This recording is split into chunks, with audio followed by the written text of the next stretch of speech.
Welcome to JH. I finally gave in and tried Carolina Herrera's Bad Boy Le Parfum because apparently my natural musk just wasn't daring enough. It kicks things off with a bold, confident mix of spicy and sweet that is definitely noticeable, but thankfully doesn't try to suffocate everyone in the elevator.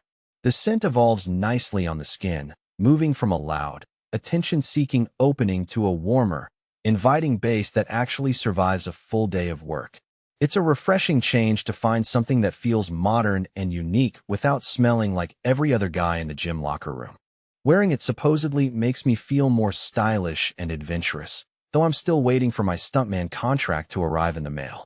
It works just as well for a casual coffee run as it does for a night out, and the bottle design is sleek enough to look cool on a shelf rather than like a forgotten science project.